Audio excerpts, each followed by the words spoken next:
하나님의 말씀은 히브리서 3장 12절에서 14절까지의 말씀을 함께 보도록 하겠습니다.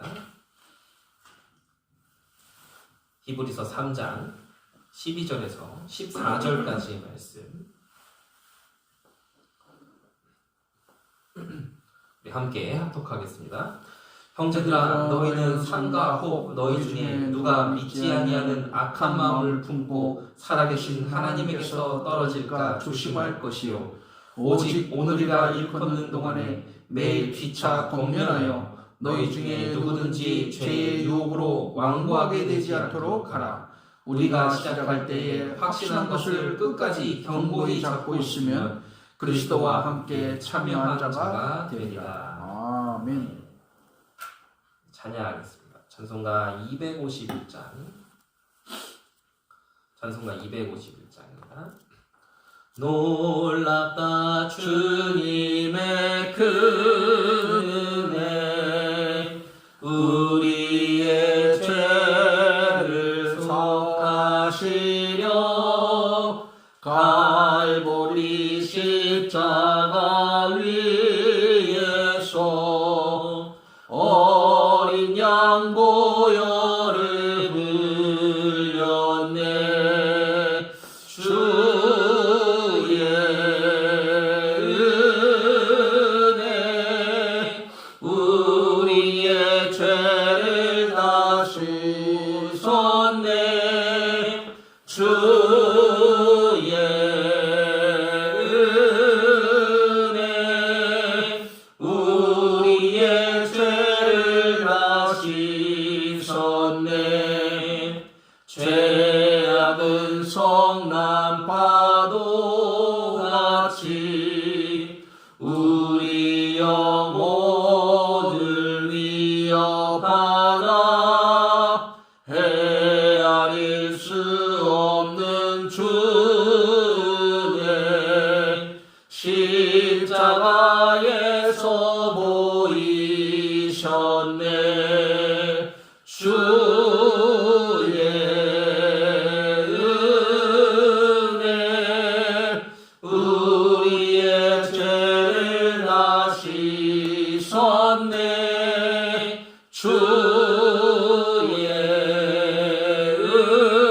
은혜 우리의 죄를 다 씻었네. 죄악에 물든 영혼들을 주께서 피로 씻으시네. 지금도 흐르는 그 피에 눈보다 더 희게 씻으라. 주의 은혜 우리의 죄를 다 씻었네. 주의 은혜 우리의 죄를 다 씻었네. 피할 수 없는 그 은혜를 믿는 자에게 거저 주네. 형제여, 주 앞에 나와서 더 지체 말고 곧 받으라. 주의 은혜 우리의 죄를 다 씻었네. 주의 은혜 우리의 죄를 다 씻었네. 아멘. 아멘. 오늘 함께 예배에 나오신 모든 분들을 우리 주님의 이름으로 환영합니다. 아멘. 또 함께 유튜브로 또 함께 예배하고 있는 분들도 환영합니다. 아멘. 하나님의 은혜로 방주교회가 첫 예배를 드릴 수 있도록 허락하심에 감사를 드립니다. 아멘. 방주교회는 성경, 이 하나님의 말씀을 개혁주의 신학의 바탕에서 바르게 전달하는 교회, 또 예배와 기도가 끊어지지 않는 교회, 다음 세대를 말씀으로 양육하며 키우는 교회, 지역과 이웃에 하나님의 사랑을 전달하며 열방이 주님께 돌아와 예배함을 회복하는 참된 전도와 선교에 헌신하는 교회가 바로 방주교회입니다. 오늘 일부 예배 후에 함께 식사하고 교제하는 시간이 있습니다. 그리고 이제 또 우리 함께 온라인으로 참여하시는 분들 중에 시간 공지가 또 잘 전달되지 않아서 못 오시는 분들은 또 이렇게 함께 또 예배, 현장 예배에 함께 참여하시면 되겠습니다. 금주 오후 예배는 오후 4시에 있을 설립 감사 예배로 드려집니다. 금요철에는 매주 금요일 밤 9시에 현장과 온라인 생방송으로 동시에 진행이 됩니다. 새벽 예배는 월요일부터 금요일 아침 6시에 동일하게 온라인 생방송으로 이렇게 현장 예배와 함께 진행이 되어집니다. 그래서 모든 예배는 이렇게 현장 예배와 유튜브 생방송이 동시에 진행된다는 것을 우리 아시고 또 함께 예배하면 되겠습니다. 오늘 우리 함께 보실 하나님 말씀의 제목은 서로를 붙들어주는 신앙 공동체입니다. 서로를 붙들어주는 신앙 공동체. 오늘 본문을 읽어보면 조심해라, 권면해라, 끝까지 잡고 있어라, 이렇게 우리에게 이런 말씀들을 주고 있습니다. 무엇을 조심해야 됩니까? 무엇을 조심해야 될까요? 하나님을 믿지 않는, 이 믿지 않는 악한 마음을 품고 살아계신 하나님에게서 떨어져 나가는 것을 조심하라 라고 성경은 이야기하고 있습니다. 또 그 다음 절에 기록된 권면이라는 단어가 있지요. 이 뭘 권면하라는 것입니까? 죄의 유혹으로 완고해지지 않도록 하라는 것입니다. 우리가 하나님의 은혜를 받고 구원의 감격을 체험하며 하나님께 무릎 꿇었을 때의 그 기쁨, 그 기쁨이 있는 사람들은 성령의 충만하심 가운데 있기 때문에 하나님을 전적으로 신뢰할 수밖에 없습니다. 그 마음에 성령의 충만함과 구원의 감격이 있는 자는 하나님을 전적으로 신뢰합니다.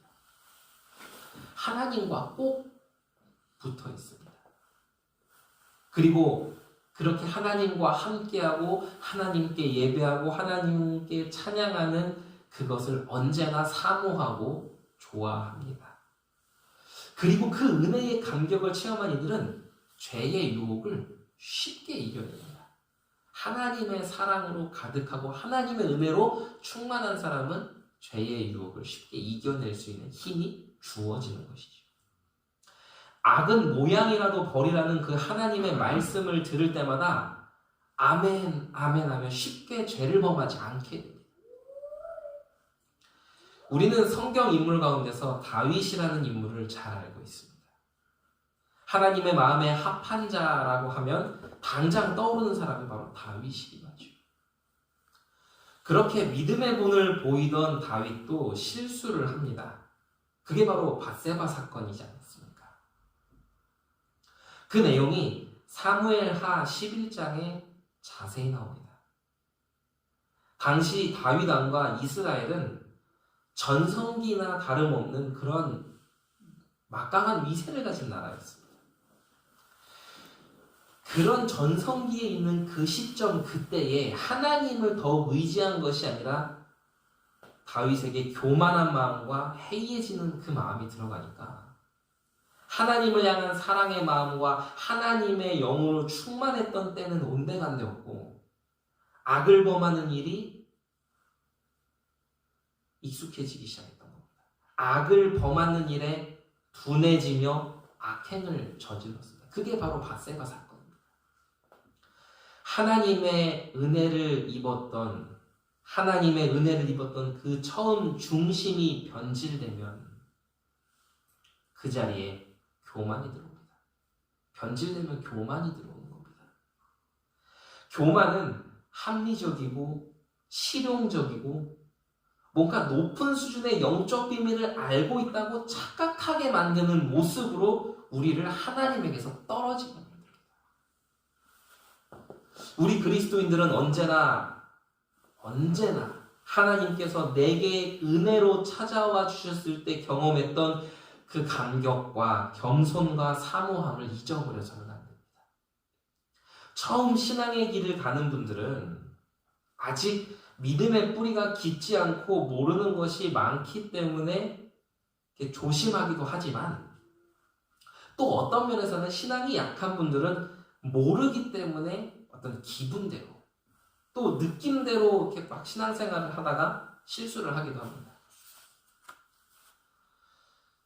신앙생활을 처음 한 분들뿐만 아니라 오랫동안 그 믿음의 길을 걸어오신 분들은 또 오랫동안 믿음의 길을 걸어왔기 때문에 실수를 합니다. 오랫동안 했으니까 뭐 이 정도는 기본이지. 뭐 약간 이런 식의 패턴의 사고방식이 쉽게 자리를 잡을 수 있게 됩니다. 하나님의 사람이 반드시 기억해야 될 중요한 중심은, 신앙의 가장 중요한 중심은 언제나 하나님 앞에 서 있어야 된다는 것입니다. 신앙생활이 연조가 깊든지 연조가 짧든지 언제나 하나님 앞에 서 있어야 한다는 그 중심을 우리는 날마다 바르게 회복해야 됩니다. 그래서 우리 그리스도인들은 늘 기억해야 됩니다. 고린도전서 10장 12절이죠. 고린도전서 10장 12절에 이렇게 기록되어 있습니다. 그런즉 선줄로 생각하는 자는 넘어질까 조심하라. 이것을 날마다 기억해야 됩니다. 우리는 지금 히브리서를 보고 있습니다. 신약의 서신서들, 신약의 많은 서신서들은 이제 막 태동되어져서 신앙생활을 해나가거나 교회를 지속해 나가는 이들에게 주는 그러한 서신들이 대부분이었습니다. 그래서 이제 막 교회가 세워지고 이제 막 신앙생활을 시작한 사람에게 주는 서신들이 대부분 신약 성경의 서신서들이지요. 그러나 히브리서의 독자들은 약간 입장이 다릅니다. 그들은 예수 그리스도를 믿고 그리스도인이라 일컬음을 받게 된 지 제법 오랜 시간이 지난 상태의 사람들이 바로 히브리서를 보는 수신자들이었습니다. 사도행전에서 청년 목회자로 나왔던 디모데가 이 히브리서가 쓰여질 당시에는 60세가 넘어진 것으로 추정되는 그러한 조금 신앙생활의 시기가 지난 때가 바로 히브리서를 썼던 시기죠. 신앙생활도 오래 했고 믿음의 선한 싸움도 길게 했고 또 내 주변에서 이 믿음의 정절을 지키다가 순교한 사람들과 이야기도 많이 듣고 있는 시기였습니다. 예수님께서는 하늘로 올라가실 때 내가 진실로 너에게 속히 오리라고 하셨지만 자신들이 생각했던 것보다 훨씬 늦게 오시는 것 같고 믿음을 지킨다고 온갖 핍박과 죽음의 고통도 감내했지만 이 땅에서 얻어지는 것은 아무것도 없고 결국 죽음과 고통만 당하다 끝나는구나 라고 생각되는 것이 속에서 꿈틀꿈틀대기 시작한 시점, 그게 히브리서 편지를 받아보는 성도들의 그 시점이었습니다. 그 시기였죠. 가령 이런 거죠. 이거 믿음을 지켜 마라. 이거 적당히 해야 되나? 이거 말아야 되나?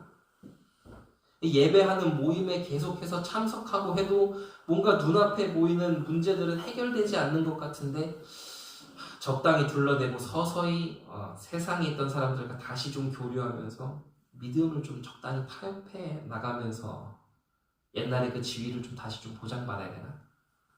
이런 갈등이 있던 시기가 바로 히브리서 독자들의 시기였습니다. 그래서 히브리서는 처음부터 이야기합니다. 세상의 것들과 사탄의 유혹들과 내 자신이 가지고 있는 죄성 등으로 인해서 떠내려가지 않도록 복음에 유념하라고 합니다. 유념하라고 합니다. 꽉 붙잡으라는 것이죠. 깊이 붙잡으라고 합니다. 이 복음에 유념하라는 것은 마치 항구에 정박해 있는 배가 떠내려가지 않도록 닻을 내리거나 이렇게 끈을 이렇게 내려서 이렇게 단단히 동여매여 있는 그것을 이야기하는 겁니다. 그런 것처럼 예수 그리스도의 복음의 유일함과 탁월함과 비밀을, 그리스도의 비밀을 더욱 굳게 붙잡아서 눈에 보이는 것 때문에 흔들리는 자가 아닌 믿음의 견고함을 지켜나가는 자가 되라고 히브리서는 이야기하고 있습니다. 우리는 사실 히브리서의 성경 구절을 살면서 많이 접하고 있지요. 많이 접합니다. 우리 방주교회의 교회 설립 시작하는 성경 구절도 히브리서에서 나온 건데 우리는 히브리서 성경 구절들을 많이 접하고 있습니다. 대표적으로 알고 있는 것 중에 하나가 이거죠. 모이기를 패하는 어떤 사람들의 습관과 같이 하지 말고 오직 권하여 그날이 가까움을 볼수록 더욱 그리하자. 이 성경 구절을 많이 알고 계시는 겁니다. 히브리서 10장 25절이죠. 이 모이기를 패하는 자들의 어떤 습관과 같이 하지 말고 라는 의미는 이단의 영이나 틀린 복음을 붙잡고 믿음의 공동체를 갈라놓는 이들처럼 행하고 그것을 따라가지 말아라 라는 의미가 아닙니다. 우리는 그렇게 오해하기 쉬운데 여기서 말하는 의미는 그 의미가 아닙니다. 모이기를 패하는 자들의 습관, 이것이 무엇입니까? 믿음의 길을 열심히 가다가 점점 세상과 타협해 나가면서 예배하는 자리, 하나님의 말씀을 잡고 기도하는 자리에서 서서히 발을 빼고 있는 믿음의 흔들림을 보이는 그들의 그 습관처럼 하지 말아라는 의미입니다. 우리가 조심해야 될 것은 당연히 우리 안에 있는 죄성과 사단의 유혹과 미련함입니다. 그러나 더욱 조심해야 할 것은 믿는 자들과 믿지 않는 자들이 들어봐도 누가 봐도 죄다라고 느껴질 만한 것에서 돌아서는 것, 그런 것을 포함해서 정말 우리가 조심해야 될 것은 무엇이냐? 눈에 보이지 않게 적당하게 타협하는 것. 하나님 나라의 일을 위한다고 하면서 내 육신적인 계산과 그것을 위해 정당화하고 있는 잔머리 등은 우리가 정말 더욱더 조심해야 되는 것입니다. 오늘 본문의 말씀처럼 믿지 않는 악한 마음을 품고 살아계신 하나님에게서 떨어지는 것과 죄의 유혹으로 완고해지는 것은 같은 것입니다. 오늘 본문은 주의하고 또 주의하라고 우리에게 말씀하십니다. 신앙생활을 함에 있어서 신신당부하는 것이죠. 조심하라. 서로를 위해서 매일매일 죄의 유혹으로부터 마음이 굳어지지 않도록 서로를 권면해라. 이런 의미입니다. 하나님의 말씀으로 서로를 돌아보고 격려하고 기도해주면서 믿음의 진보를 함께 이루어나가는 그 일에 끝까지 경고해지고 붙잡고 있어라. 이것을 이야기하는 것입니다. 그래서 오늘 말씀의 제목이 서로를 붙들어주는 신앙 공동체인 것입니다. 시대가 흘러가면서 지금처럼 개인주의가 극심해져 있는 시대는 없었습니다. 같은 공동체 안에서 신앙생활을 하면서 서로 부딪히기도 하고 또 양보해 나가기도 하고 또 그러면서 깎여 나가고 다듬어지고 하는 일들이 돼야 되는데 그것이 귀찮아지니까 같은 공동체 안에 있음에도 적당하게 거리를 두는 시대가 됐습니다. 그리고 상대방에게 적극적으로 다가가려고 하는 사람에 대해서도 좀 거부 반응을 보이거나 또 그렇게 순수한 마음으로 마음을 써주는 사람이 이상해지는 좀 그런 사람들이 상처받는 시대가 됐습니다. 또 우리는 또 그런 경험을 하기도 합니다. 신경 써준다고 하는 사람들, 그러니까 다가오는 사람들 중에 일부는 본인이 더 신경을 쓰임받아야 되지 않나? 라는 생각이, 그런 생각이 들게 하는 분들도 있습니다. 이렇게 다양성이 가득한 시대를 살아가고 있습니다. 하나님께서 주시는 지혜와 분명한 기준이 없다면 뭐가 바른 복음의 길이고 뭐가 엇나간 길인지 구분하기 참 어려운 때이기도 합니다. 그래서 오늘 우리는 이 본문을 통해서 내가 속해 있는 신앙 공동체에서 어떤 중심과 어떤 내용을 가지고 있어야 하는가를 확인하게 되는 것입니다. 12절을 통해서 우리가 깨달아야 될 말씀의 교훈이 무엇입니까? 12절입니다. 하나님을 믿는 선한 마음이 내게 가득하도록 말씀을 붙잡고 기도해야 한다는 것입니다. 하나님을 믿는 선한 마음이 내게 가득하다. 선한 마음은 무엇입니까? 하나님을 믿는 것이 선한 마음입니다. 그것이 가득하도록 말씀을 붙잡고 기도해야 된다는 것이죠. 12절을 읽을 때에는 이스라엘 백성들이 광야에서 행하던 행동들을 생각해보면 쉽게 이해가 됩니다. 하나님에게서 멀어지는 것은 하나님의 음성과 하나님이 하시겠다라는 그 언약을 믿지 않았기 때문에 하나님에게서 멀어지는 것입니다. 하나님의 말씀을 붙잡지 않는 상태, 하나님을 믿지 않는 상태, 내 고집으로 완고해진 상태, 광야의 이스라엘 백성들이 보였던 상태입니다. 그것이 곧 불신앙인 것입니다. 내 신앙의 중심부에 자리 잡고 있어야 하는 그리스도를 은근슬쩍 저 귀퉁이로 밀어놓고 세상을 중심부로 끌어오는 일을 우리는 하고 있지 않습니까? 다른 것이 불신앙이 아니라 그게 불신앙입니다. 결국 그러한 행동은 그리스도를 버리는 결과를 가져오게 됩니다.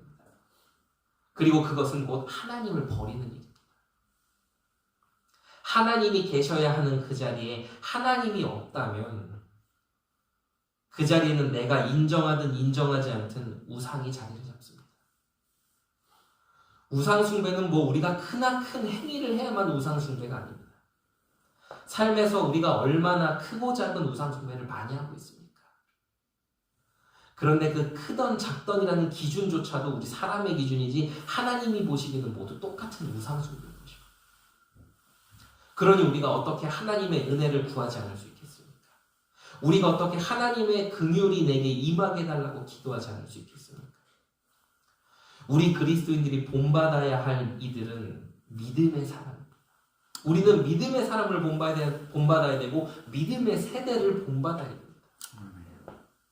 당장 눈에 보이는 것을 얻기 위해서 나의 계산과 동기를 선택하고 이런 계산 저런 계산 다 하다가 결국에는 하나님에게서 떨어지는 불신앙의 세대가 되는 것이 아니라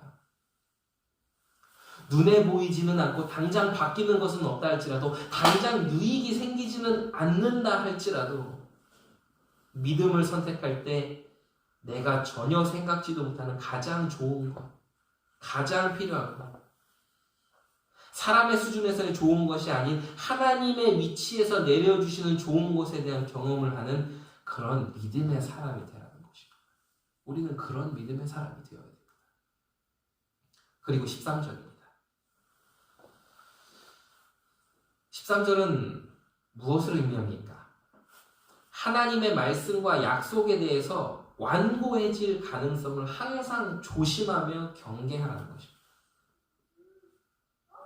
완고하다라는 표현에 이렇게 붙는 수식어가 있는데 고집이라는 게 있습니다. 그래서 우리 젊은 친구들이 많이 접하는 용어 중에 하나가 완고한 고집이라는 표현이 있는데 완고한다는 건 고집과 많이 결부됩니다. 하나님의 말씀과 약속에 대해 그렇게 완고해질 가능성을 조심하라는 것이죠. 권면이 무엇입니까? 서로가 서로에게 하나님의 약속을 마음에 받아들이자고 격려하는 게 권면입니다. 서로가 서로에게 하나님의 약속을 마음에 받아들이자고 격려하는 것. 그게 권면입니다. 잘해라 어떻게 해라 이게 권면이 아닙니다. 하나님의 은혜와 그 은혜로 인하여 택함 받았음을 잊지 말라고 경고하는 것. 이게 권면입니다. 믿음의 자리로 이끌어오고 초대할 수 있는 말이라면 그것이 권면이지만 믿음의 자리에서 멀어지게 했다면 그것은 권면이 아니라 다소 유교적인 억압의 소리일 가능성이 굉장히 높습니다.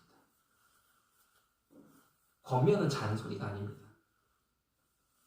서로를 격려하고 깨어 있을 수 있도록 하는 것입니다. 아멘. 그래서 복음의 말을 하지만 상대방의 상태를 잘 봐야 되는 것입니다. 맞는 말이어도 그 사람의 지금 때가 아니면 받아들여지지가 않으면 잔소리 받게 되죠. 그러니 기도해야 되는 것이죠. 그 지혜를 받아야 되는 것이죠. 그리스도인들은 살아가면서 믿음에 타협하게끔 하는 수많은 것들을 접하게 됩니다. 현세에서 오는 이득을 얻으려고 그리스도의 도를 저버리는 것. 성경을 통해서 밝히 증거되고 있는 진리의 모습과 자세에 대해서 못 들은 척하는 것. 사회적 반대나 사회적인 핍박, 그로 인해서 압박 들어오는 어떤 압력들, 이러한 것들이 이런 것들에 우리의 신앙을 내어주는 일이 없도록 우리는 기도하며 우리의 마음과 생각이 늘 성령으로 붙들려 있을 수 있도록 해야 됩니다. 믿음의 공동체는 바로 이렇게 서로의 믿음을 견고하게 만들어 나갈 수 있도록 격려해 주는 것이 바로 믿음의 공동체입니다. 아멘. 믿음의 공동체는 서로가 은혜 아래 있을 수 있도록 견고하게 붙들어주는 역할을 합니다. 내 안에 하나님의 말씀으로 충만하게 하여서 내 안에 있는 죄성에 대해 저항하고 싸우도록 영적 시너지 효과를 발휘하게 하는 것이 바로 믿음의 공동체여야 합니다. 그래서 1인 신앙, 개인 신앙 생활에 좋은 게 아닙니다. 그냥 각자 어딘가 앉아서 온라인 위성으로 예배를 드리는 것. 그러니까 물론 바쁘신 분들은 어쩔 수 없지만 충분히 나올 수 있고 충분히 함께 할 수 있고 충분히 교제할 수 있는 시간임에도 불구하고 그러한 것들이 싫고 내 소견에 옳은 대로 신앙생활하고 싶어서 말씀을 취사 선택하는 그 의도를 가지고 혼자 신앙생활하는 분들이 있다면 그 신앙생활은 틀린 길로 갈 가능성이 높습니다. 하나님께로 함께 교제하는 이 자리로 와야 되는 게 그래 너무 중요한 것이죠. 아멘. 그래서 영적 시너지 효과라고 표현을 했어요.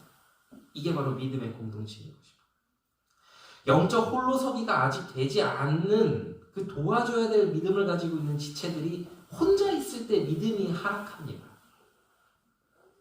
혼자 있을 때 영적인 훈련이 되는 것도 어느 정도 좀 돼야지 할 수 있는 거죠. 그게 안 되면 믿음이 혼자 있을 때 하락합니다. 그것을 방지해 줄 수 있는 역할을 하는 것이 바로 믿음의 공동체입니다. 14절입니다. 14절을 통해서 확인해야 될 것은 무엇입니까? 바로 그리스도의 연합, 그리스도와의 연합과 참여라는 부분입니다. 그리스도와의 연합, 참여. 참 그리스도인이라면 누구나 영원한 안식과 행복을 소망합니다.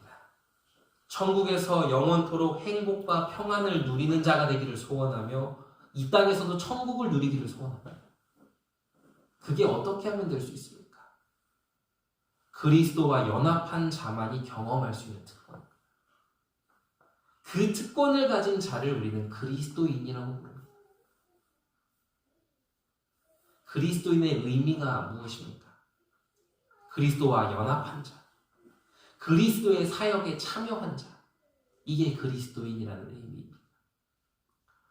그리스도와 연합된다라는 의미는 나 또한 그리스도께서 누리셨던 동일한 것에 대한 상속자의 자격을 얻었음을 의미하는 게 바로 그리스도인의 의미이기도 합니다. 그래서 우리는 히브리서 1장 14절처럼 하나님이 주시는 구원을 상속받을 수 있는 상속받을 자로 불릴 수 있다라고 표현이 되는 것이죠. 이것을 가장 충만하게 경험하는 것이 바로 예배입니다. 우리는 이 예배가 중심이 된 삶을 회복해야 됩니다. 삶의 중심이 예배가 되는 그 바른 중심을 신실함과 인내함으로 끝까지 만들어가는 자에게 그때서야 비로소 견고한 믿음이 생기는 거예요. 아멘. 견고한 믿음은 하루아침에 생기지 않습니다. 끝까지 가는 자에게 생기는 것입니다. 한번 말씀 받고 은혜 받았다고 생기지 않습니다. 그래서 우리는 이번 한 주간 하나님의 말씀과 하나님의 약속에 대해 완고해져 있는 자가 아닌 믿음을 굳게 지키는 자의 모습을 회복해야겠습니다. 그래서 서로가 서로에게 불신앙을 하지 말고 믿음으로 격려하고 권면하는, 예배와 기도가 끊어져가는 이 시대에 다시금 예배의 불길과 기도의 불길을 불러일으키는 회복의 세대가 되는 우리 모든 방주교회 성도님들이 되시기를 예수 그리스도 이름으로 축원합니다. 기도하겠습니다. 아멘. 하나님 감사드립니다. 하나님께서 하나님의 마음을 시원케 하고 다음 세대와 미래를 위해서 모인 모든 성도들의 신앙을 성숙하게 하고 견고하게 하라고 우리를 공동체로 불러주심에 감사를 드립니다. 하나님, 우리 방주교회가 하나님 손에 붙들려 있는 교회가 되게 하여 주시옵소서. 하나님, 우리 방주교회가 성경을 통해 증거되어지고 있는 예수 그리스도의 복음만을 증거하는 교회가 되게 하여 주시옵소서. 하나님, 우리 이 믿음의 공동체가 서로를 돌아보며 격려하며 믿음의 진보와 성숙을 이루어 나갈 수 있도록 돕는 사랑이 넘치는 공동체가 될 수 있도록 축복하여 주시고 은혜를 더하여 주시옵소서. 이 모든 것을 하나님께서 이끌어 가심을 확신하고 고백합니다. 성령으로 역사하여 주시옵소서. 살아계신 예수 그리스도 이름으로 기도합니다. 아멘. 찬송가 210장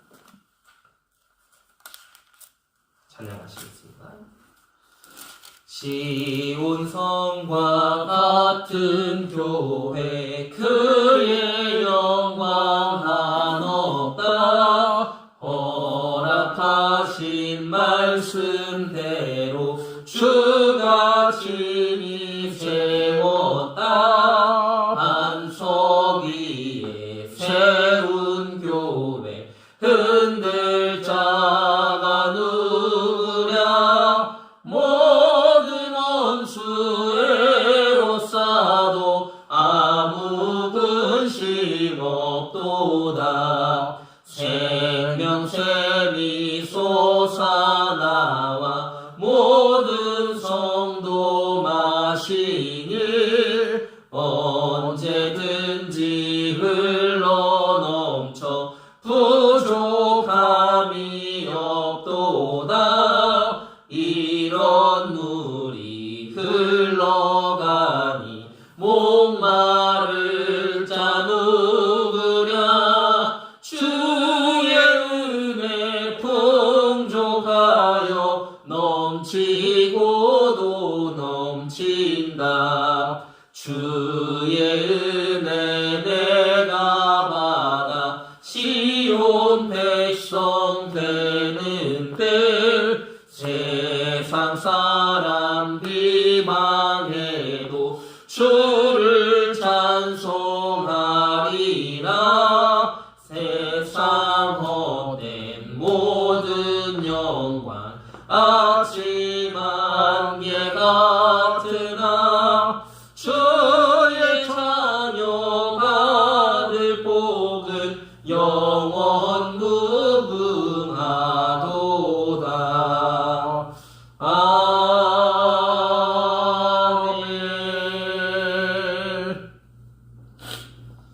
하나님 감사합니다.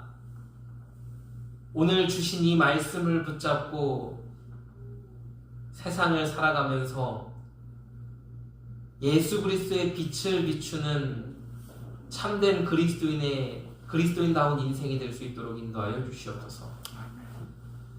하나님, 우리의 인생을 통하여, 우리의 하나님 언어를 통하여, 우리의 행동을 통하여 예수 그리스도의 복음이 증거되어지게 하여 주시옵소서. 또 하나님, 예물 드린 손길 위에 하나님께서 복의 복을 더하여 주셔서 하나님, 그 헌신과 그 헌금이 하나님의 마음을 시원케 하고 하나님이 원하시는 일에 쓰임받게 하는 그 참된 경제의 축복을 누릴 수 있도록 인도하여 주시옵소서. 아멘. 경제 축복을 받기 위해 헌금하는 것이 아니라 하나님의 기쁨을 위해 드리는 온전한 마음이 회복되어질 수 있도록 인도하여 주시고 축복하여 주시옵소서. 아멘. 하나님, 우리 방주교회가 그러한 믿음의 공동체가 될 수 있도록 인도하여 주시옵소서. 아멘. 이제는 만왕의 왕 되신 예수 그리스도의 은혜와 하나님의 무한하신 사랑과 성령님의 교통하심이 이 말씀을 붙잡고 현장에서 하나님의 마음을 시원케 하길 원하는 모든 주의 백성들 머리 위에, 또 오직 하나님의 말씀을 붙잡고 살아가길 소망하는 모든 하나님의 사람들 머리 위에, 또 함께 기도하며 하나님이 원하시는 일에 함께 걸어가길 원하는 모든 방주교의 성도들 머리 위에 이제부터 영원까지 항상 함께 계실지어다. 아멘. 아멘.